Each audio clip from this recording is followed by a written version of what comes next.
Assalamualaikum warahmatullahi wabarakatuh. Perkenalkan, kami dari kelompok 7. Nama saya Nufilatul Laili dan ada teman saya Badiatun Hasanah dan Uswatun Hasanah.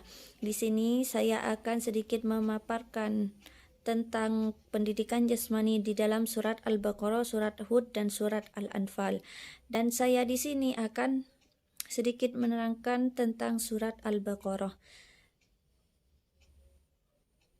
Surat kedua dari ayat 247 yang berbunyi Bismillahirrahmanirrahim.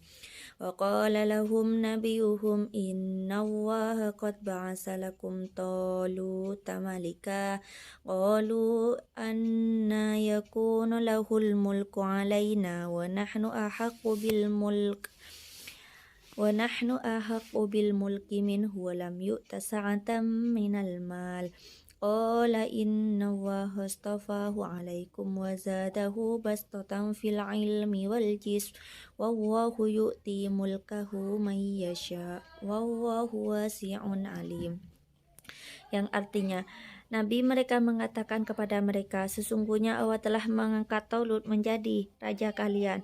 Mereka menjawab, bagaimana Talut memperoleh kekuasaan atas kami, sedangkan kami telah berhak atas kekuasaan itu, dan dia tidak pula memiliki keluasan kekayaan. Nabi itu menjawab, sesungguhnya Allah telah memilihnya untuk kalian dan telah memberinya kelebihan ilmu dan jasmani. Allah memberikan kekuasaannya kepada siapa yang dikehendakinya dan Allah maha luas karunia-Nya lagi maha mengetahui. Jadi di dalam surat Al-Baqarah ini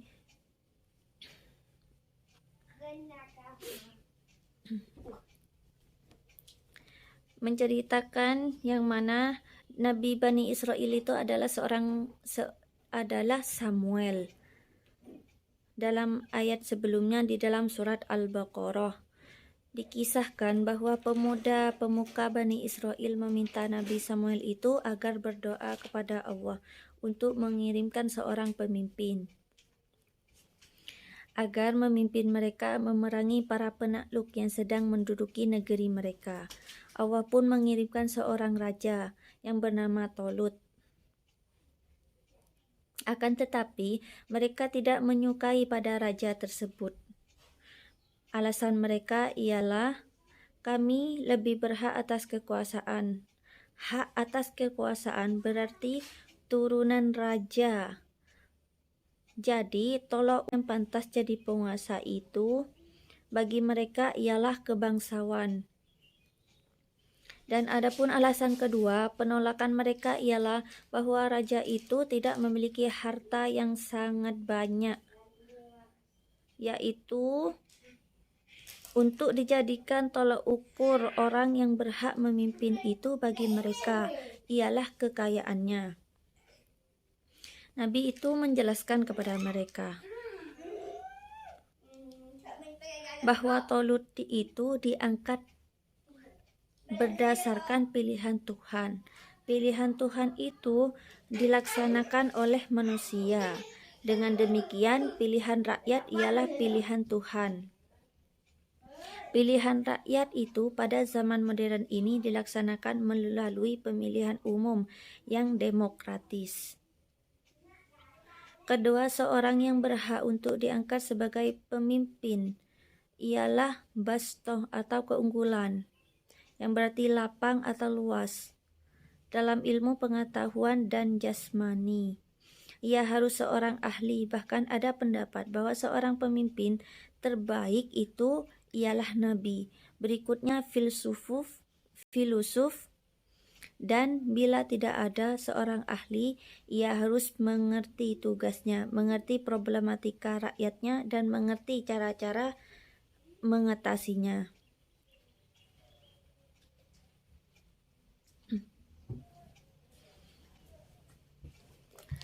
Adapun jabatan merupakan karunia Tuhan yang diberikannya kepada mereka yang dikehendaki.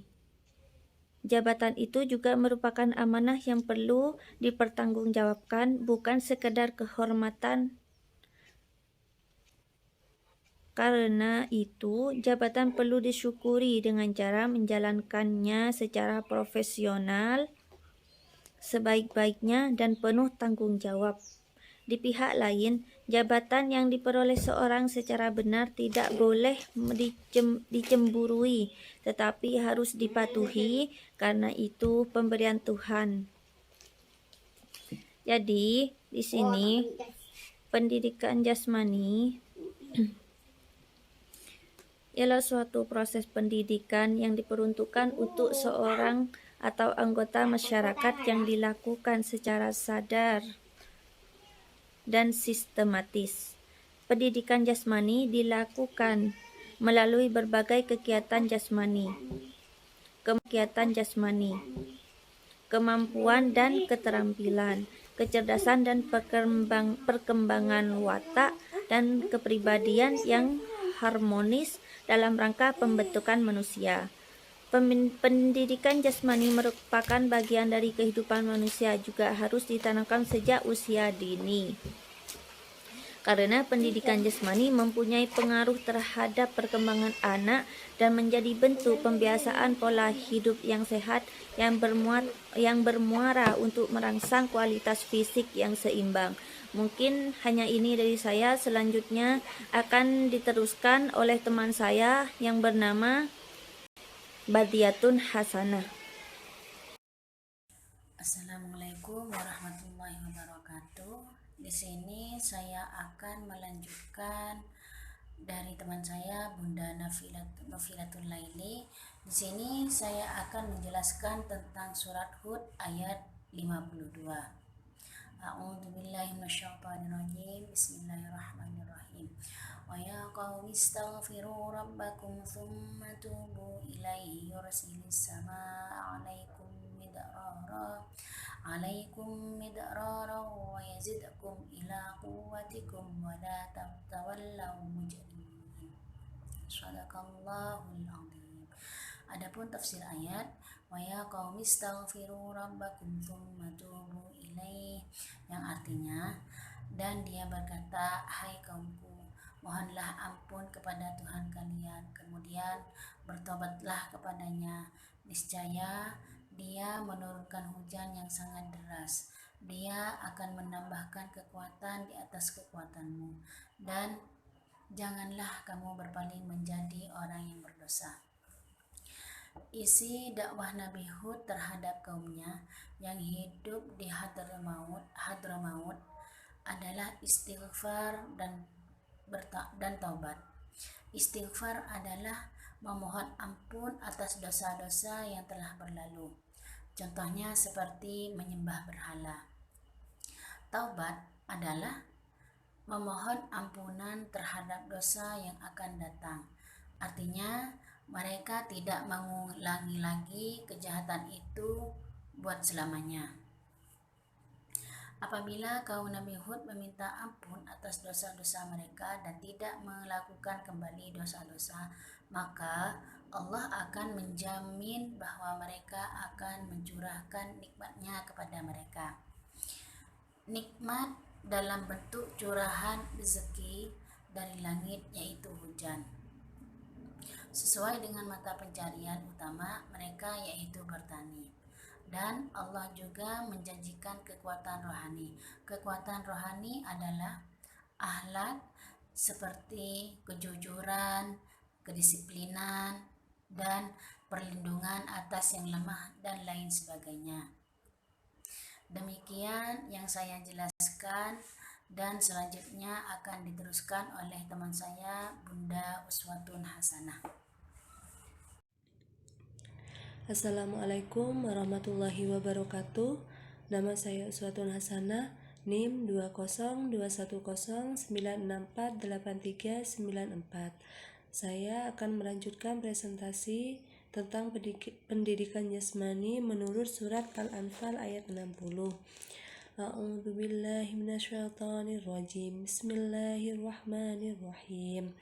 وأعدوا لهم ما استطعتم من قوة ومن رباط الخيل ترهبون به عدو الله وعدوكم وآخرين من دونهم لا تعلمونهم الله يعلمهم ولا تنفقوا من شيء في سبيل الله يوفى إليكم وأنتم لا تظلمون.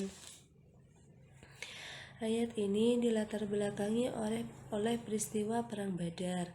Perang Badar pertama dalam Islam, yang dalam hal ini kaum kafir Mekah mengalami kekalahan dan dapat dipastikan bahwa mereka akan menyerang balik.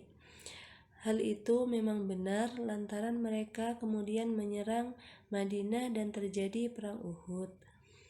Untuk menghadapi musuh yang sewaktu-waktu dapat menyerang, Allah meminta umat Islam agar selalu waspada dan siap. Allah meminta agar umat Islam kapanpun dan dimanapun selalu siap menghadapi serangan musuh. Untuk itu, perlu terus-menerus tersedia kekuatan untuk menangkis serangan. Kekuatan itu dapat berbentuk soft power, seperti kekuatan ilmu pengetahuan dan teknologi, nasionalisme, bela diri, dan sebagainya. Nilai pendidikan yang dapat kita ambil di antaranya, bentuk pendidikan jasmani ialah pendidikan kemampuan bela diri dan pertahankan dengan membangun persejahteraan. Dunia pendidikan perlu membangun soft power dan hard power bangsa dan negara. Dunia pendidikan juga berhasil dalam menanamkan patriotisme, nasionalisme, bela negara, dan semangat berkorban untuk bangsa dan negara. Demikian presentasi dari saya. Wassalamualaikum warahmatullahi wabarakatuh.